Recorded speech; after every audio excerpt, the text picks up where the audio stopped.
به نام خالق هستی، پدر پولدار، پدر بی پول. فصل 8، بخش 2.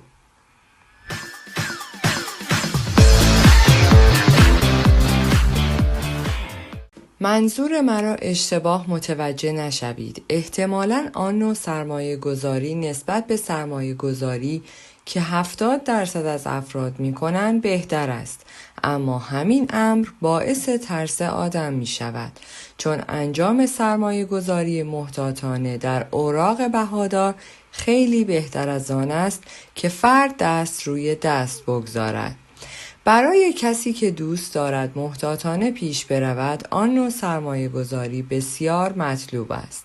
اما آرام و آهسته جلو رفتن و محتاطانه سرمایه گذاری کردن روشی نیست که سرمایه گذاران موفق از آن تبعیت کنند.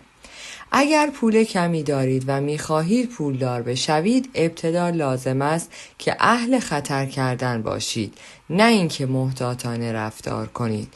شما به هر شخص موفقی که نگاه کنید، می‌بینید که آنها از همان ابتدای کارشان احتیاط را کنار گذاشتند. افرادی که در سرمایه گذاریشان محافظه کاری می‌کنند، به هیچ جا نمی‌رسند. آنها در یک محل درجا میزنند. برای پیشرفت کردن ابتدا بایستی شجاعانه پیش بروند. جای دوری نرویم. به مراحلی که صرف یاد گرفتن راه رفتن طی کردید نگاه کنید. توماس ادیسون و بیل گیتس محتاط نبودند، بلکه اهل خطر کردن بودند. دونالد ترامپ و جورج سوریس هم اهل خطر کردن هستند.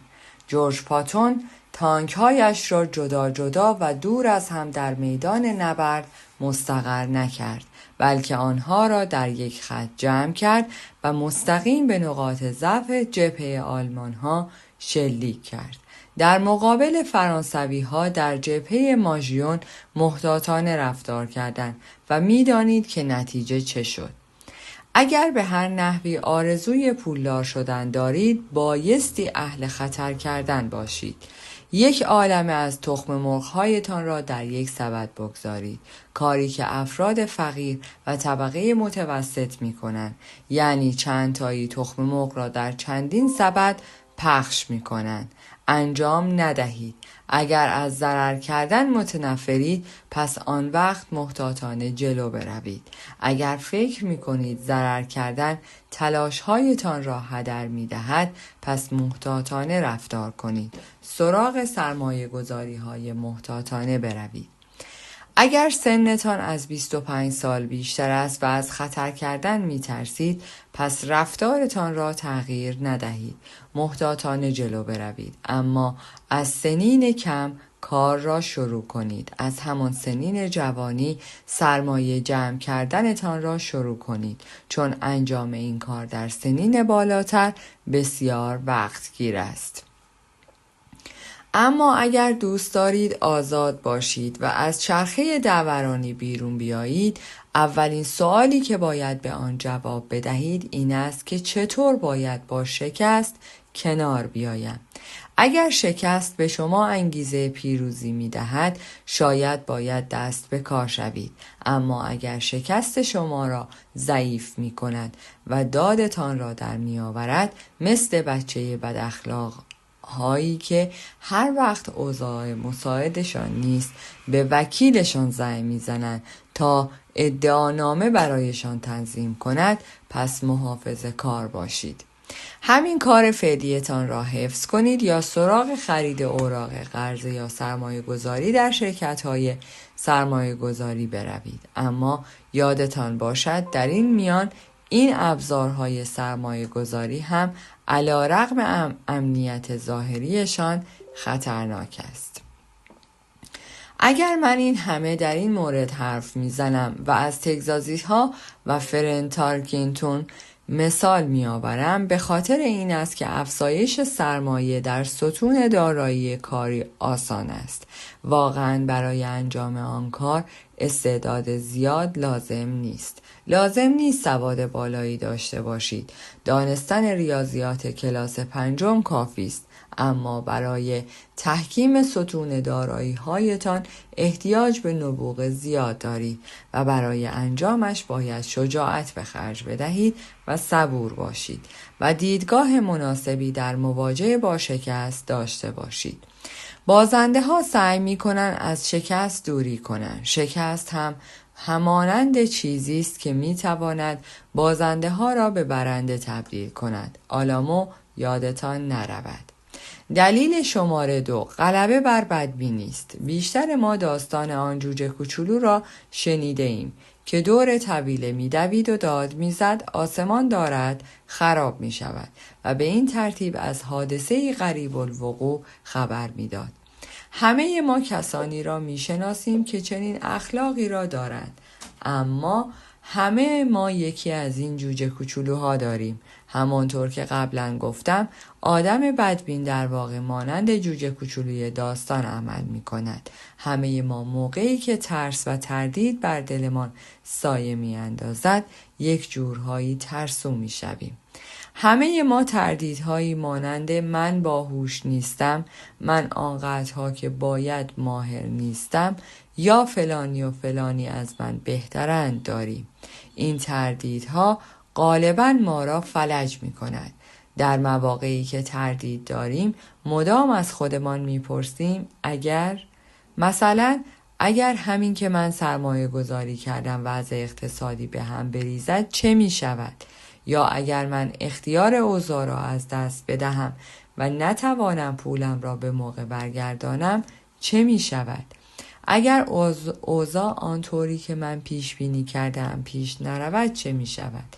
ممکن است گاهی وقتها دوستان و عزیزانمان بدون اینکه ما چیزی بگوییم عدم موفقیتمان را یادمان بیندازند.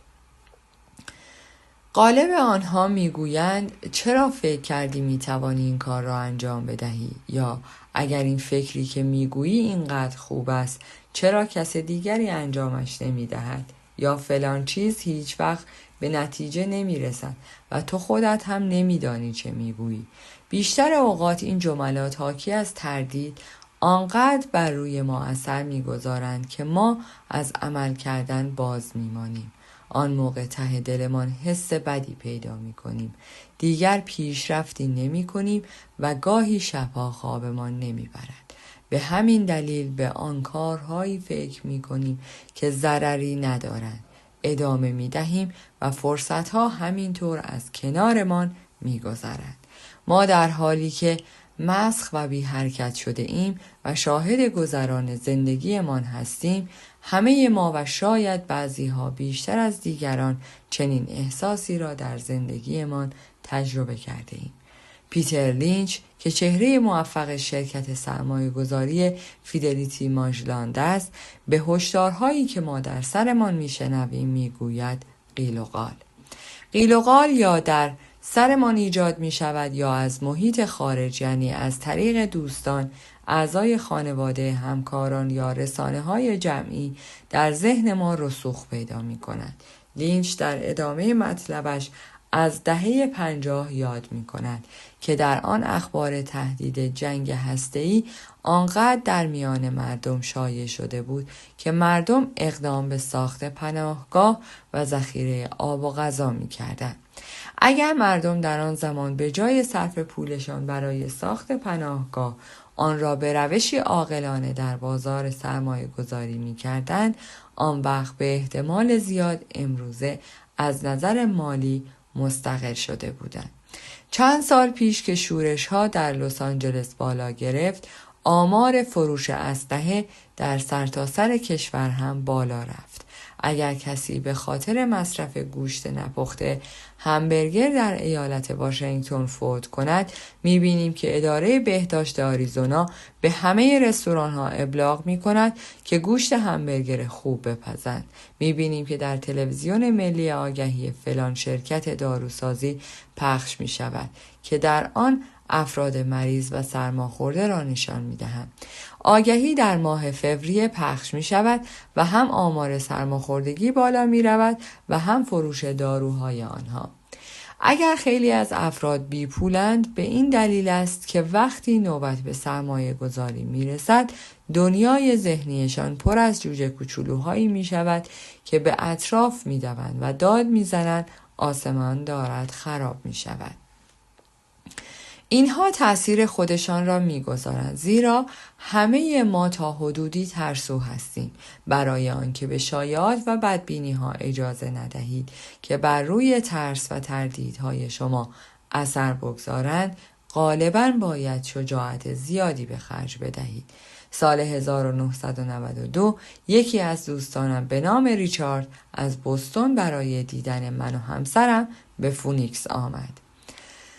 وی از دانستن در مورد سرمایه گذاری هایی که ما در بازار املاک و سهام کرده بودیم تحت تاثیر قرار گرفت. آن موقع قیمت املاک در فونیکس پایین بود، اما 2 روز وقت صرف کردیم تا به او فرصت عالی معامله ای را نشان بدهیم که می دانستیم برای افزایش گردش سرمایه و سرمایه بسیار ارزشمند هستند.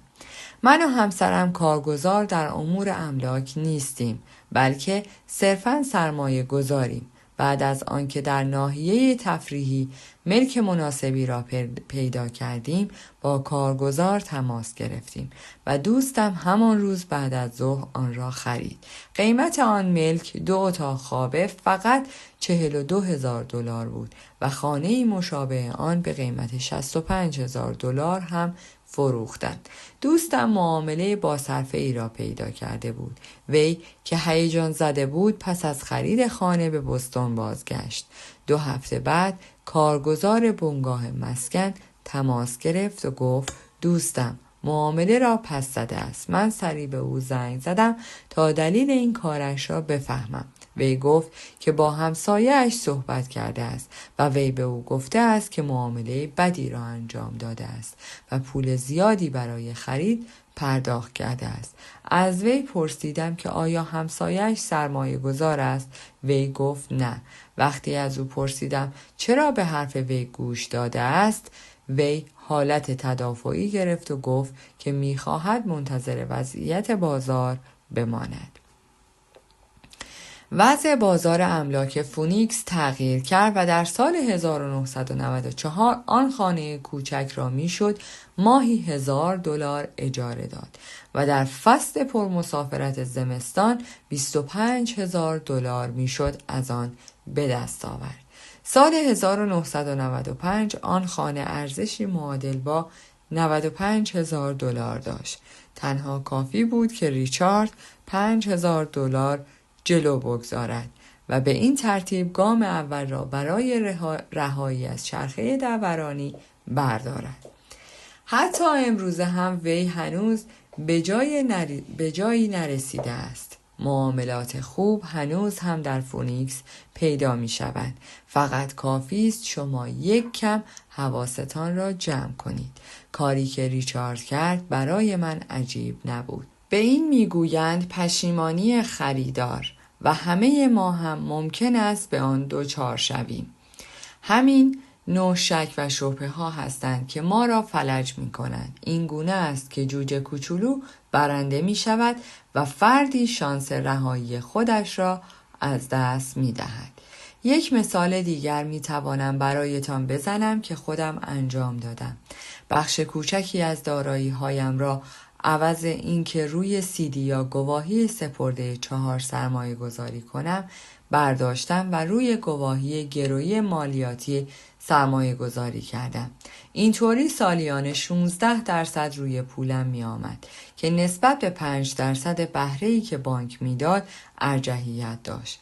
این نوع گواهی‌های مالیاتی توسط بنگاه‌های مسکن تنظیم شده است و تحت قوانین ایالت بود که به اجرا در می آمد که باز هم شرایطش از بسیاری از بانک‌ها بهتر است. در واقع فرمولی که روش خریداری آنهاست باعث امن بودنشان می شود. آنها نقد نمی شوند، بنابراین من آنها را همانند گواهی‌های سپرده 2 تا 7 ساله در نظر می گیرم. تقریبا همیشه وقتی این موضوع را به دیگرانی که پولشان را روی گواهی سپرده گذاشتند گفتم، آنها به من خاطر نشان کردند که کارم خطرناک بوده است و نباید این گونه سرمایه گذاری کنم.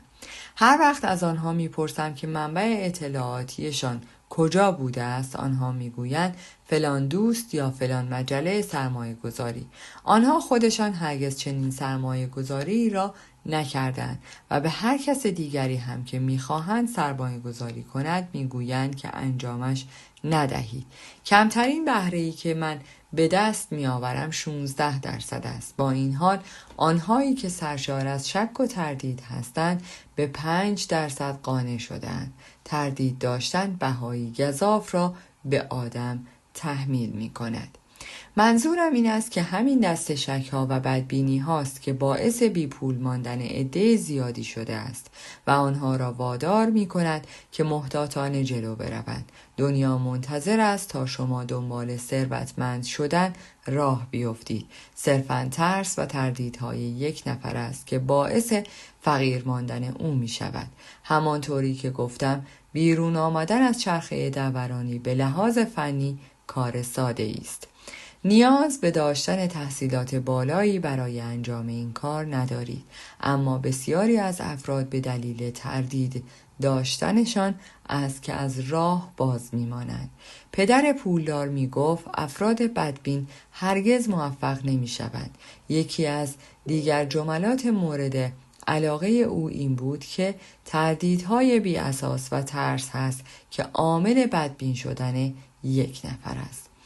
بدبین ها به انتقاد می پردازند و آدم های موفق به جایش تحلیل می کنند. پدر پولدار می گفت که انتقاد به جای باز کردن چشم آدم آن را کور می کند. تحلیل به افراد موفق امکان دیدن چیزهایی را می دهد که منتقدان نمی بینند و به علاوه می توانند فرصتهایی را ببینند که دیگران آنها را از دست می دهند. پیدا کردن همین چیزهایی که دیگران از آنها غفلت می کنند است که کلید موفقیت است. املاک و مستغلات ابزار سرمایه گذاری نیرومندی برای افرادی است که به دنبال استقلال مالی هستند. در واقع ابزار سرمایه گذاری بی همتایی است. البته درست است که هر موقع من از املاک و مستغلات به عنوان ابزار برای ثروتمند شدن یاد می کنم، دیگران می گویند من دوست ندارم دنبال تعمیر توالت بیفتم.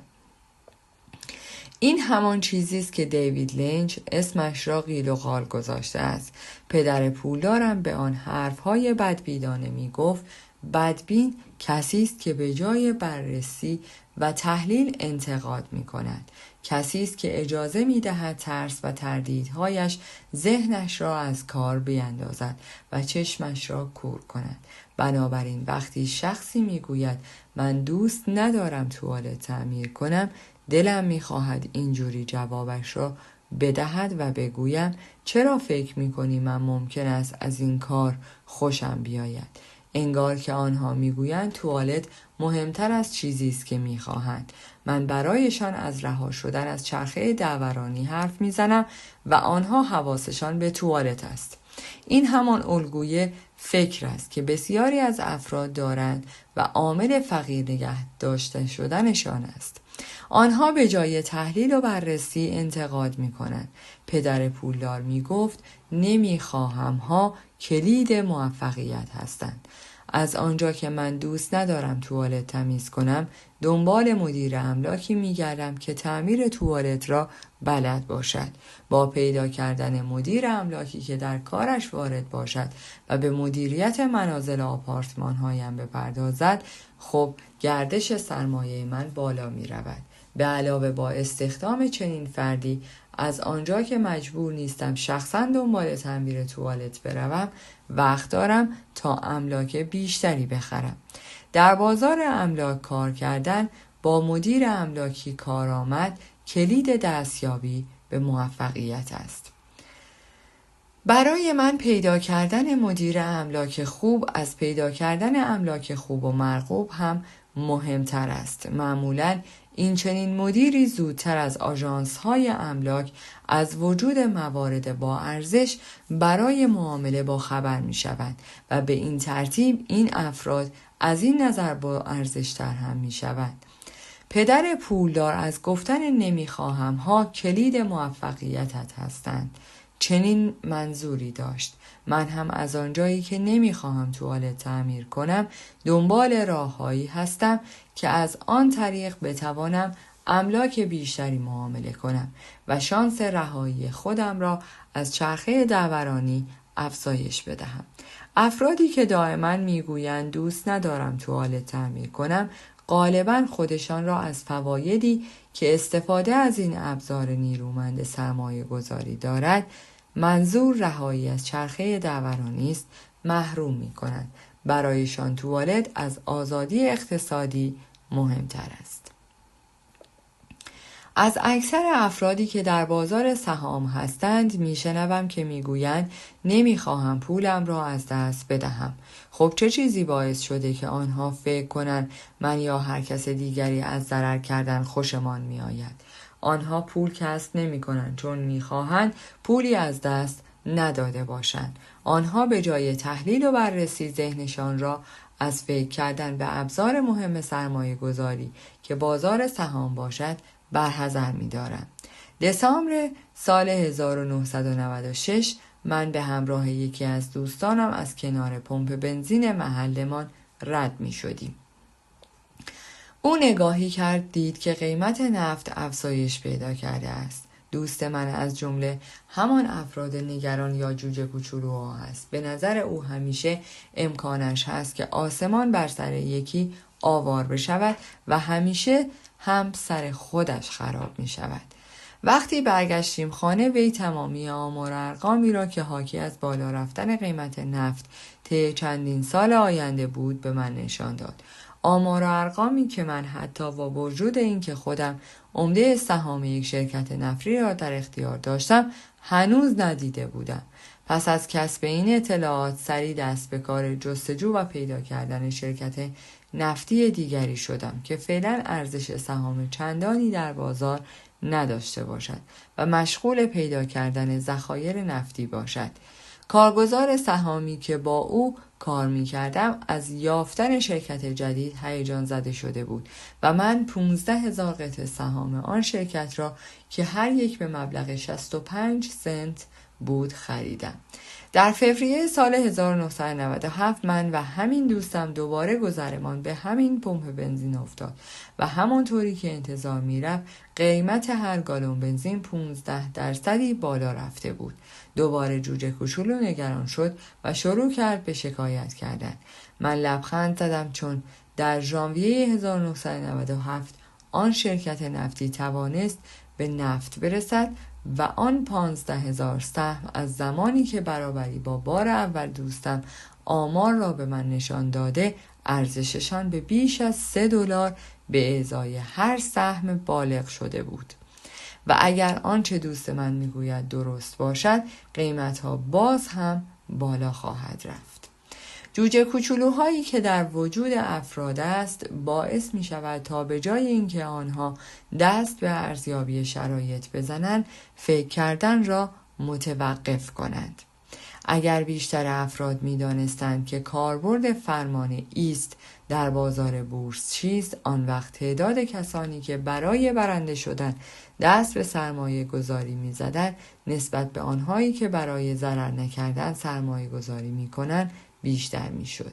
ایست صرفاً یک دستور کامپیوتری است که در صورت پایین افتادن ارزش سهام به صورت خودکار اقدام به فروختن سهام شما می کند و به این ترتیب ضرر را به حداقل می رساند و سود فرد را به حد اکثر. برای آنهایی که از ضرر کردن واهمه دارند ایست یک ابزار عالی است. بنابراین هر وقت از افراد میشنوم که روی آنچه نمیخواهند مصر هستند تا آنچه میخواهند متوجه میشوم آن بالا در مغزشان سر و صدای جوجه حتما بلند است. جوجه کوچولو کنترل فکرشان را به دست گرفته و داد میزند دنیا دارد رو سرت خراب میشه، توالت هم باید تعمیر شود. بنابراین افراد از چیزهایی که نمیخواهند اجتناب کنند اما بهای سنگین برای آن پرداخت میکنند. ممکن از هرگز آنچه می‌خواهند را در زندگی به دست نیاورند. پدر پولدار به من یاد داد که با جوجه کوچولوی درونم چگونه مواجه بشوم. وی گفت همان کاری را بکن که کنن ساندرس کرد. در پایان از شما دوستان عزیزم می‌خواهم برای حمایت بیشتر ما کانال ما را به دوستان خود معرفی کنید. برای انرژی بیشتر ما رو لایک کنید و برای ادامه پرقدرت‌تر سابسکرایب. تا درودی دیگر، درود و 200 بدرود.